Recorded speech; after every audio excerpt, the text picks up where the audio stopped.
Hello दोस्तों, आज हम करेंगे अध्याय 2 एक चर वाले रैखिक समीकरण की प्रश्नावली 2.2। यदि आप चैनल पर नए हैं तो सब्सक्राइब जरूर कर लीजिए। चलिए मिलकर आज की क्लास को शुरू करते हैं। तो देखें, पहले इसमें निर्देश है उसको पढ़ लें। पहला क्या दिया है, निम्न रैखिक समीकरणों को हल कीजिए। इन समीकरणों को हल करना है और इसमें एक्स की वैल्यू आपको निकालना है इसमें। ठीक है, देखें तो पहला प्रश्न हमारा है एक्स बटे दो माइनस एक बटे पांच बराबर एक्स बटे तीन प्लस एक बटे चार। ठीक है, तो सबसे पहले हम क्या करते हैं, चर वाली जो भी यहाँ पर संख्या होती है उनको लेफ्ट साइड में ले आते हैं और बिना चर वालों को राइट साइड में ले आते हैं। तो एक्स वालों को इधर लाएंगे तो एक्स बटे दो तो है ही यहाँ पर, ए से एक्स बटे तीन को इधर लाएंगे तो ये माइनस के हो जाएंगे। ठीक है, प्लस के हैं तो माइनस के हो जाएंगे। बराबर देखें तो बराबर में कितने हैं, एक बटे चार। अब एक बटे पांच जो माइनस के हैं इनको राइट साइड में ले जाएंगे तो ये प्लस के हो जाएंगे और यहाँ पर हम एक बटे पांच लिख देंगे। ठीक है, अब इनको हम क्या करते हैं, सॉल्व करते हैं। तो देखें पहले इनको सॉल्व करते हैं। जैसे यहाँ पर बटे में दो है और बटे में तीन है, तो यहाँ पर हम दो तरीके से कर सकते हैं, एक तो एलसीएम और या दूसरा क्रॉस गुणा। तो क्रॉस गुणा इस तरह से कर लिया करें यहाँ पर। ठीक है, इस तरह से मतलब यहाँ पर इसका मतलब ये है कि नीचे दोनों संख्याओं का गुणा कर दो, मतलब दो गुणा तीन, यानी नीचे छह जाएंगे। ठीक है, और दूसरा यहाँ पर क्या है, इसका गुणा इधर, मतलब तीन का गुणा एक्स में तो तीन एक्स हो जाएगा। माइनस है तो माइनस लगा दो, और इसका गुणा इधर मतलब दो का गुणा एक्स में तो दो एक्स हो जाएगा। ठीक है, बराबर इसी तरह यहाँ पर भी वही है। चार को गुणा पांच करेंगे तो बटे में तो चार पंच 20 हो जाएंगे, और पांच का गुणा एक में करेंगे तो पांच, और इसमें प्लस है तो प्लस लगा दो, और चार का गुणा एक में करेंगे तो चार। ठीक है, अब इसको सॉल्व करें तो तीन एक्स माइनस दो एक्स मतलब एक एक्स बचेगा, और बटे में छः, बराबर पांच और चार को जोड़ेंगे तो कितने आएंगे, नौ, और बटे में 20। ठीक है, अब इस छह को उधर ले जाते हैं तो x बराबर क्या हो जाएगा, नौ बटे 20, और छह उधर जाएगा तो गुणा में पहुंच जाएगा। ठीक है, इसको सॉल्व कर दो तो देखें यहाँ पर दो से कट रहा है, दो तीन छह, और दो से 20 को काटेंगे तो 10 आ जाएंगे। ठीक है, तो आपका कितना बन जाएगा, तीन गुणा नौ 27, और बटे में 10। ठीक है, तो 27 बटे 10 आपका आंसर इसका हो जाएगा। प्रश्न नंबर 2 है एन बटे दो माइनस तीन एन बटे चार प्लस पांच एन बटे छः बराबर में 21। अब इसमें चर वाली राशि अपने आप ही लेफ्ट में ही है, इसलिए इसको इधर लाने की उधर ले जाने की तो कोई ज़्यादा ज़रूरत है ही नहीं है। अब इन इसके नीचे दो है, इसके नीचे चार है, उसके नीचे छः है। तो सबसे पहले आप क्या करेंगे, दो चार छः का एलसीएम लेंगे। तो दो चार छः का जो एलसीएम आता है, लघुत्तम आता है, वो आता है 12। ठीक है, चाहो तो आप इधर यहाँ पर लेकर देख सकते हैं, जैसे दो का चार का और छह का आप लघुत्तम लोगे एलसीएम लोगे तो देखें इसमें पूरे तीनों में दो का भाग जा रहा है, दो एकम दो, दो दूनी चार, और दो तीन छह। ठीक है, अब तीनों इन इधर कोई संख्या का भाग नहीं जा रहा है जो दो संख्याओं को विभाजित करे, तो इन सभी का यहाँ से यहाँ तक गुणा करेंगे। तो तीन का दो में छह, छह का एक में एक, और छह का यहाँ पर छह का एक में छह, और गुणा दो छह दूनी 12, तो इनका लघुत्तम 12 आ जाएगा। ठीक है, अब लघुत्तम 12 आ गया। अब क्या करते हैं, लघुत्तम में क्या जो बटे में जो संख्या होती है उसका भाग देते हैं, मतलब दो का भाग 12 में देंगे 6 आएगा, और जो भागफल आता है उसका ऊपर गुणा करते हैं, तो 6 का गुणा एन से करेंगे तो 6 एन हो जाएंगे। माइनस इसके बटे में क्या चार है, तो चार का भाग 12 में देंगे 3 आएगा, और तीन का गुणा तीन से करेंगे तो तीन तिया 9 एन। फिर प्लस है तो प्लस लगा दो। ठीक है, इसके नीचे छह है तो छह का भाग 12 में देंगे दो आएगा, और दो का गुणा पांच से करेंगे तो पांच दूनी 10 एन, बराबर कितनी है 21, तो बराबर में 21। ठीक है, अब देखें छह एन और 10 एन प्लस के हैं तो छह और 10 16, और 16 में से यहाँ पर 9 कम करेंगे तो यहाँ पर आ जाएंगे 7 एन बटे में 12, बराबर कितनी है 21, तो बराबर में 21 लिख दूं। ठीक है, यानी कि यहाँ पर हम देखें तो एन बराबर कितना हो जाएगा 21।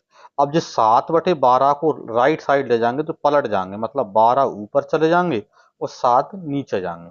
ठीक है, अब 7 का भाग 21 में जा रहा है, कितने बार में, तीन बार में, 7 तिया 21 तीन, तो 12 गुणा तीन मतलब 12 ती 36, तो 36 आपका आंसर इसका बन गया। प्रश्न नंबर 3 है एक्स प्लस सात माइनस आठ एक्स बटे तीन बराबर 17/6 माइनस पांच एक्स बटे दो। ठीक है, तो इसमें हम क्या करें, सबसे पहले एक्स वालों को एक साइड करें और बिना एक्स वालों को एक साइड कर लें। ठीक है, तो एक्स वालों को इधर ले आते हैं राइट साइड में, तो यहाँ पर देखो एक्स और यहाँ पर क्या है माइनस का 8x/3, ये तो पहले से ही। अब यहाँ पर माइनस के 5x/2 है तो इनको इधर लाएंगे तो ये प्लस के हो जाएंगे, 5x और बटे में 2। ठीक है, बराबर में कितने यहाँ पर 17 और बटे में 6। और जो 7 हैं इनको हमको राइट साइड ले जाना पड़ेगा, तो 7 प्लस के हैं, इधर जाएंगे तो ये माइनस के हो जाएंगे। ठीक है, अब देखो, अब जैसे यहाँ पर का एलसीएम लेना पड़ेगा, तो इधर कुछ नहीं है बटे में, तो एक यहाँ पर आप लिख लो। ठीक है, इसके बटे में भी कुछ नहीं, तो यहाँ पर भी आप एक लिख सकते हो। ठीक है, अब देखें यहाँ पर 1 2 3 का लघुत्तम लोगे, एलसीएम लोगे तो 6 आएगा। ठीक है, अब इनका लघुत्तम 6 आया। अब पहले 1 का भाग देंगे 6 में, 6 आएगा, और 6 का गुणा ऊपर करेंगे मतलब x से, तो 6x माइनस। अब 3 का भाग 6 में देंगे 2 आएगा, और 2 का गुणा 8 से करेंगे तो 8 दूनी 16x हो जाएगा। फिर प्लस है तो प्लस लगा दूं। अब 2 का भाग 6 में देंगे 3 आएगा, और 3 का गुणा 5 से करेंगे तो 5 दिए 15x। ठीक है, बराबर इधर भी देखें यहाँ पर, तो 1 का 17 से गुणा कर दो 17, और 6 का 7 से गुणा करेंगे तो 6 7 42, और बटे में क्या है 6 गुणा 1 मतलब 6। ठीक है, इस तरह से क्रॉस गुणा कर दिए, 2 है तो एक, 2 से ज्यादा है तो एलसीएम ले सकते हैं अपन। ठीक है, अब देखो इधर से यदि हम देखें तो यहाँ पर क्या है 6x और 15, 6x प्लस के हैं और 15 प्लस के हैं, तो 6 और 15 21x हो गए। ठीक है, तो इन 21x में से कितना कम करें, 16x। ठीक है, और बटे में कितने 6, बराबर इधर देखें, इधर यहाँ पर कितने हैं 17 माइनस 42, तो 42 माइनस के हैं, तो 42 में से 17 कम करेंगे तो अपने कितने बच जाएंगे, यहाँ पर 25 बच जाएंगे माइनस के, -25 और बटे में 6। ठीक है, अब देखें यहाँ पर, तो 21 माइनस 16, तो 21 में से 16 कम करेंगे, तो 21 में से हम 16 कम करते हैं तो कितने यहाँ से 5x बच जाएंगे, तो यहाँ पर 5x और बटे में 6, बराबर कितने हैं 25 और बटे में 6। ठीक है, इधर से कर लेते हैं। अब x बराबर मतलब यहाँ पर जो 5/6 को उधर ले जाएंगे, तो उधर कितने हैं 25/6 तो यही। अब 5/6 है तो 6 ऊपर चले जाएंगे और 5 नीचे जाएंगे। ठीक है, अब 6 से 6 कट जाएंगे, 5 का भाग 25 में देंगे, 5 5 25, 5 बार में चला जाएगा, तो x बराबर कितने बच गए -5। ठीक है, क्योंकि माइनस भी बच रहा है, तो x बराबर -5 आपका आंसर इसका हो जाता है। प्रश्न नंबर 4 है, x-5/3 बराबर x-3/5।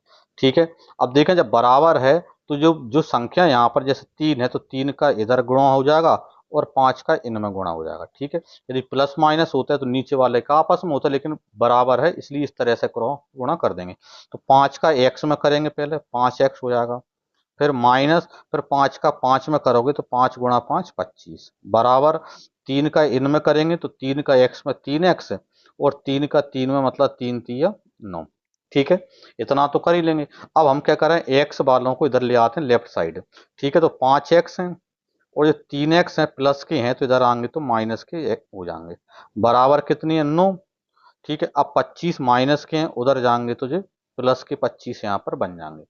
देखें 5x माइनस 3x तो कितने बच जाएंगे 2x बच जाएंगे, और बराबर में देखें माइनस के 9x 9 और प्लस के 16 5 25, प्लस के 25 हैं और माइनस के 9 है तो अलग अलग चिन्ह है तो घटेंगे, तो 25 में से 9 कम करेंगे तो 16 बचेंगे प्लस के। प्लस के क्यों बचेंगे, क्योंकि 25 और 9 में 25 यानी प्लस के बड़े हैं। ठीक है, तो 2x बराबर 16, यानी कि यहाँ पर 2x बराबर 16 है, तो x बराबर, तो x बराबर हो जाएंगे 16 भागित 2, 2 का भाग देंगे, 2 अट्ठे 16। ठीक है, यानी कि 8, तो x बराबर 8 आपका आंसर इसका बन जाएगा। प्रश्न नंबर 5 है, 3t minus 2/4 minus 2t plus 3/3 बराबर 2/3 माइनस टी। ठीक है, तो पहले हम क्या करें, चाहो तो इनको पहले सॉल्व कर लो, और इनको सॉल्व करने के लिए हम क्या कर सकते हैं, जैसे बीच में माइनस है तो इस नियम से आप इसको कर सकते हैं। ठीक है, मतलब इन दोनों का नीचे गुणा कर लें, और 3 का गुणा 3t माइनस 2 में कर दें, और 4 का गुणा 2t प्लस 3 में कर दें। ठीक है, करें तो 3 का गुणा इधर करेंगे हम यहाँ पर, तो 3 3 9 टी, माइनस फिर 3 का गुणा 2 से करेंगे, 3 दूनी 6। ठीक है, फिर 4 का गुणा करेंगे तो माइनस 4 का गुणा 2t से करेंगे तो 4 दूनी 8 टी। ठीक है। फिर 4 गुणा 3 से करेंगे तो 4 3 12, ठीक है। माइनस है इसलिए प्लस माइनस माइनस हो जाएगा, ठीक है।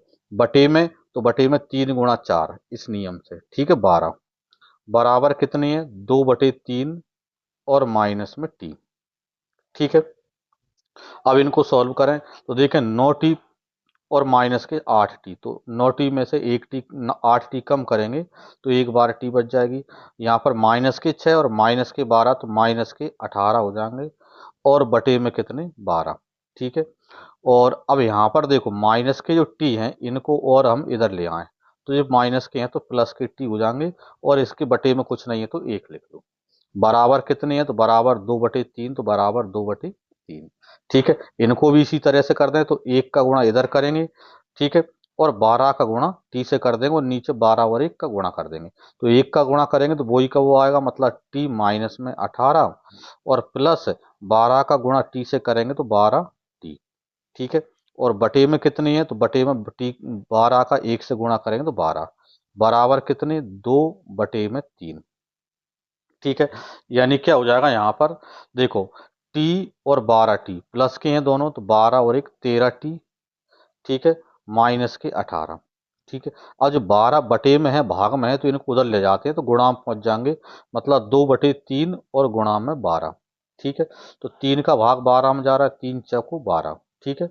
अब कितने आए तो यहाँ से हम इधर से ले लेता हूं मैं, तो 13t माइनस में 18, 13t माइनस 18 बराबर में 2 गुणा 4 मतलब 4 दूनी 8, ठीक है। अब देखें यहाँ पर 13t बराबर में, अब माइनस के 18 को और उधर ले जाएंगे तो प्लस का हो जाएगा, ठीक है। तो 18 प्लस का हो गया, यानी 13t बराबर आपको कितना मिला तो 8 + 18 मतलब 26, ठीक है। तो t बराबर कितना हो जाएगा 26 और 13 गुणा में है तो इधर आएगा तो भाग में हो जाएगा, 13 का भाग 26 में देंगे 2, यानी t बराबर 2 आपका आंसर इसका बन जाएगा, ठीक है। प्रश्न नंबर 6 है m-1/2 बराबर 1 -m-2/3, ठीक है। तो पहले यहाँ पर इनको अलग सॉल्व कर लें, जैसे इसके नीचे कुछ नहीं है तो 1 ले लो और इसके नीचे भी कुछ नहीं है तो 1 यहाँ पर ले लो, ठीक है। तो पहले मैं इनको सॉल्व करता हूँ, 2 का गुणा इधर करेंगे m से तो कितने हो जाएंगे यहाँ पर 2m, ठीक है, माइनस अब 1 का गुणा m से करेंगे तो 1m हो जाएगा और 1 का गुणा 1 से करेंगे तो 1 ही आएगा, लेकिन माइनस और माइनस ये प्लस का 1 यहाँ पर हो जाएगा और इसके बटे में तो यहाँ पर 1 गुणा 2 मतलब कि 2, ठीक है, बराबर। इसी तरह इसको करेंगे तो 3 का गुणा 1 में करेंगे पहले 3, फिर माइनस अब 1 का गुणा m में करेंगे तो माइनस का m हो जाएगा, फिर 1 का गुणा 2 में करेंगे 2 ही आएगा, लेकिन माइनस और माइनस प्लस के 2 हो जाएंगे, ठीक है। और बटे में कितनी है 3 तो बटे में 3, ठीक है। इसको देखें यहाँ पर, अब देखो 2m में से 1m कम करेंगे तो m बच जाएगा और प्लस का 1 बटे में 2 बराबर, यहाँ पर देखें तो 3 2 और 3 5 और माइनस का m और बटे में 3, ठीक है। अब देखो बराबर में है तो इनका क्रॉस गुणा कर दें, मतलब 3 का गुणा m + 1 में हो जाएगा और 2 का गुणा 5 माइनस m में हो जाएगा, ठीक है। तो कर दें इसको, 3 का गुणा करेंगे यहाँ पर हम तो 3 का m में 3m, फिर 3 का 1 में करेंगे तो प्लस के 3 बराबर 2 का इधर करेंगे तो 5 दूनी 10 और माइनस 2 का m में करेंगे 2m, ठीक है। अब m वालों को एक साइड करना है तो 2m माइनस का है इसको इधर लाते हैं तो प्लस का हो जाएगा, मतलब 3m और प्लस के 2m, ठीक है, बराबर कितनी है 10। अब ये 3 प्लस के हैं इधर जाएंगे तो ये माइनस के हो जाएंगे, ठीक है, यानी कि 2 और 3 5m होगा इधर, तो बराबर में 10 में से 3 कम करेंगे तो 7, तो 5m बराबर 7 मतलब m बराबर, तो 5 उधर जाएगा तो भाग में पहुंच जाएगा, मतलब 7/5, तो 7/5 आपका आंसर इसका बन जाएगा। अगला है तो निम्न समीकरणों को सरल रूप में बदलते हुए हल कीजिए, ठीक है। इसमें 4 प्रश्न और दे रखे हैं, इनको भी यहाँ पर हल आपको करना है। तो पहला 7वां प्रश्न है इसी निर्देश पर, क्या दिया है 3 ब्रैकेट में t-3 बराबर 5 फिर ब्रैकेट के अंदर 2t + 1, ठीक है। तो इसको सॉल्व करें तो पहले क्या करते हैं जो ब्रैकेट के बाहर जो नंबर होता है उसका पूरे अंदर ब्रैकेट के अंदर वाले में गुणा करते हैं, तो 3 का गुणा t में करेंगे तो क्या हो जाएगा 3t, फिर 3 का गुणा 3 से करेंगे, माइनस है तो माइनस लगा देंगे, 3 का गुणा 3 से 9 बराबर में। अब देखो 5 का गुणा इन दोनों में करेंगे तो 5 का गुणा पहले 2t से करेंगे तो 5 दूनी 10t। फिर 5 का गुणा 1 से करेंगे तो 5 एकम 5। ठीक है, अब हम क्या करें कि टी वालों को एक साइड करें, मतलब 10t को इधर ले आए और 9 को उधर ले जाएं। तो क्या हो जाएगा, यहाँ पर 3t और माइनस में 10t बराबर में 5 माइनस का 9 उधर जाएगा तो प्लस का हो जाएगा। ठीक है, यानी 3t माइनस 10t यानी माइनस के 7t बच जाएंगे होंगे। ठीक है, घट जाएंगे यहाँ पर बराबर प्लस के 5 और प्लस के 9 मतलब प्लस के 14 यहाँ पर हो गए। तो माइनस 7t बराबर 14 यानी t बराबर, तो t बराबर कितना आ जाएगा 14 और भागित माइनस के 7। तो भाग देंगे 7 दूनी 14 तो 2 आ गए माइनस के, तो t बराबर -2 आपका आंसर इसका बन जाता है उसमें। ठीक है,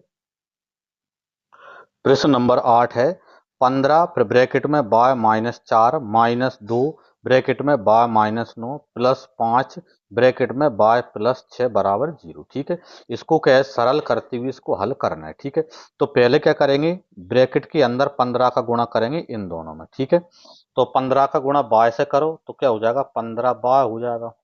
फिर 15 का गुणा 4 से करेंगे, माइनस है तो माइनस लगा देंगे तो 15 चौको 60। अब इसके इस ब्रैकेट के बाहर 2 है तो 2 का गुणा करेंगे, तो 2 का गुणा बाय से करेंगे, क्योंकि माइनस के हैं तो माइनस के 2 बाय आएंगे। अब माइनस और माइनस के 9 तो माइनस माइनस प्लस के हो जाएंगे पहले तो, और 2 का गुणा 9 से करेंगे तो 9 दूनी 18। ठीक है, फिर प्लस, अब देखो 5 का गुणा बाय से करेंगे पहले तो 5 बाय, और फिर 5 का गुणा 6 से करेंगे तो 5 6 30 बराबर कितना 0, तो बराबर में 0। ठीक है, अब देखो बा वालों को अलग कर दो, देखो 15 बाय प्लस के और 5 बाय प्लस के, तो 15 और 5 20 बाय तो यही हो गए, और माइनस के 2 बाय। ठीक है, इधर संख्या देखें तो यहाँ पर क्या है 60 माइनस के हैं, 18 प्लस के हैं और 30 प्लस के हैं, तो माइनस के 60 और 18 और 30 यानी प्लस के 48। ठीक है, बराबर में 0। अब देखो 20 बाय में से 2 बाय कम करेंगे तो कितने आ जाएंगे यहाँ पर 18 बाय। ठीक है, यहाँ पर देखेंगे तो 60 माइनस के हैं और 48 प्लस के हैं, तो घट जाएंगे, अलग अलग चिन्ह के हैं तो माइनस के यहाँ पर 12 बच जाएंगे, क्योंकि माइनस की संख्या बड़ी है बराबर में 0। ठीक है, यानी 18 बाय बराबर में -12 को उधर ले जाएंगे तो प्लस के 12 हो जाएंगे, तो 18 बराबर में 18 बाय बराबर माइनस बराबर है 12 है, यानी बाय बराबर कितना हो जाएगा, तो 12 और 18 गुणा में है तो इधर जाएंगे तो भाग में पहुंच जाएंगे, तो 12/18 हो गए। 12 और 18 दोनों में 6 का भाग जा रहा है, मतलब 6 दूनी 12 और 6 ती 18, मतलब 6 से कट रहा है, तो बाय बराबर आपको कितना मिल जाएगा 2/3। तो बाय बराबर 2/3 आपका आंसर इसका हो जाता है। प्रश्न नंबर 9 है 3 ब्रैकेट में 5z-7 -2 ब्रैकेट में 9z-11 बराबर 4 ब्रैकेट में 8z-13 ब्रैकेट बंद माइनस में 17। ठीक है, इसको सरल करना है और इसमें z का मान अपन को पता करना है। ठीक है, तो देखें यहाँ पर, तो इस 3 का गुणा इन दोनों में होगा, पहले तो 3 का गुणा 5 z में करेंगे तो 5 3 15z। ठीक है, फिर 3 का गुणा 7 से करेंगे तो 7 3 21। ठीक है, फिर -2 का गुणा 9z से करें तो 9 दूनी 18z। फिर -2 का गुणा -11 से करेंगे तो माइनस माइनस प्लस, और 11 दूनी 22 बराबर। अब 4 का गुणा 8z से करो तो 4 8 है 32z। फिर 4 का गुणा -13 से करेंगे तो 13 चौको 52 और माइनस के 17 जी हैं। ठीक है, अब हम क्या करें कि जेड वाले हैं उनको एक साइड करेंगे, पहले देखो 15z प्लस के हैं और 18z माइनस के हैं तो घट जाएंगे, तो यहाँ पर माइनस के 3z यहाँ पर अपने बच जाएंगे। ठीक है, अब माइनस के 21 और प्लस के 22 घटेंगे, तो प्लस का यहाँ पर 1 यहाँ पर बच जाएगा, बराबर देखें तो बराबर देखो 32z। ठीक है, तो 32z ऐसा कैसा यहाँ पर 32z। ठीक है, अब माइनस के 52 और माइनस के 17 दोनों ही माइनस के हैं तो जुड़ जाएंगे, तो माइनस के यहाँ पर कितने हो जाएंगे, यहाँ पर क्या माइनस कितने हो जाएंगे 69। ठीक है, अब हम क्या करें जेड वालों को एक साइड करें, मतलब यहाँ पर क्या है 32z को इधर लाएंगे, तो -3z तो यही ठीक है। और 32 इधर आएंगे तो माइनस के 32z यहाँ पर हो जाएंगे। ठीक है, एक को उधर ले जाएंगे तो कितने हो जाएंगे, माइनस के 69 हैं। एक प्लस का है, उधर जाएगा तो माइनस का हो जाएगा। ठीक है, यानी देखो माइनस के 3z और माइनस के 32z, तो दोनों ही माइनस के हैं तो इसलिए जुड़ जाएंगे। तो 5 3 और 32 यानी 35z हो जाएंगे माइनस के। बराबर में माइनस का 69 माइनस का 1 मतलब माइनस का 70।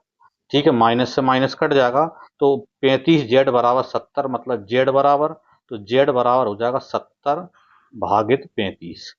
35 का भाग देंगे, 35 दूनी 70 मतलब z बराबर आपको कितना मिल गया, 2 मिल गया। ठीक है, तो z का मान 2 आ गया, यही हमारा आंसर इसका हो जाता है। ठीक है, प्रश्न नंबर 10 है 0.25 ब्रैकेट में 4f-3 बराबर 0.05 ब्रैकेट में 10f-9। ठीक है, तो इसको सॉल्व करना है तो 0.25 का पहले इन दोनों में हम गुणा करेंगे। तो 0.25 का पहले 4 का गुणा करें। ठीक है, कैसे आएगा यहाँ पर करके बता देता हूँ मैं। देखो 0.25 और गुणा में 4। ठीक है, तो यहाँ पर देखो 25 चौको 100, अब 2 अंक तो इधर से यहाँ पर आ जाएगा तो 1 आ जाएगा, मतलब तो 1 गुणा एफ मतलब यहाँ पर 1f आपका यहाँ पर बन जाएगा यहाँ पर। ठीक है, फिर माइनस, अब 25 का गुणा 3 से करेंगे तो 25 थी 75 मतलब 0.75। ठीक है, बराबर, अब देखो 0.05 का 10 से गुणा करेंगे तो यहाँ पर करके बता देता हूँ। वैसे तो 0.5 आ जाएगा, यहाँ पर 0.05 का किससे गुणा करेंगे, 10 का गुणा करेंगे तो 10 5 50 जीरो। ठीक है, और फिर यहाँ पर क्या है 5। ठीक है, तो यहाँ पर क्या है और दशमलव यहाँ पर। ठीक है, तो कितना आ जाएगा यहाँ पर 0.50। अकेला लास्ट में जीरो लिखने से कोई मतलब नहीं है, और लिख दो तो भी कोई दिक्कत नहीं है और ना लिखो तो भी कोई दिक्कत नहीं है। तो मैं यहाँ पर 0.5 यहाँ पर लिख देता हूँ। ठीक है, और फिर माइनस, अब 0.05 का 9 से गुणा करेंगे तो क्या आएगा, 5 9 45 मतलब 0.45। ठीक है, अब हम क्या करें, एफ वालों को एक साइड कर लें और बिना एफ वालों को एक साइड कर लें। तो जो 0.5 एफ को इधर लाएंगे तो क्या हो जाएगा, एफ माइनस 0.5 एफ बराबर कितनी है, तो 0.45 माइनस के हैं, और जो 75 उधर जाएंगे तो प्लस के हो जाएंगे 0.75। ठीक है, अब देखें एक एफ में से 0.5 एफ घटाएंगे मतलब एक में से आधा घटा रहा है, 0.5 का मतलब आधा है, यानी यहाँ पर आपके पास बचेगा 0.5 एफ यहाँ पर बच जाएगा। ठीक है, बराबर में देखो माइनस के 0.45 हैं और प्लस के 0.75 हैं, अलग अलग चिन्ह किए तो घटेंगे, मतलब 0.75 में से 0.45 आप घटाओगे कितने बचेंगे, 5। 7 में से 4 मतलब 3.0, मतलब यहाँ पर आप क्या, हम बोल सकते हैं कि 0.30। ठीक है, ये अपने पास जाएंगे, मतलब यहाँ पर एफ बराबर कितना होगा, तो 0.5 को उधर ले जाएंगे तो 0.30 और बटे में 0.5। ठीक है, अब जैसे इसके ऊपर जीरो है, 2 अंक है दशमलव के बाद, तो यहाँ पर नीचे 2 अंक करने के लिए एक जीरो आप बढ़ा दो, या ऊपर से आप जीरो हटा भी सकते हो, दशमलव दशमलव कट जाएगी और जीरो से जीरो कट जाएगी। तो आपका जो आंसर मिलेगा एफ बराबर क्या मिल जाएगा, 3/5। ठीक है, तो एफ बराबर 3/5 आपका आंसर इसका बन जाएगा।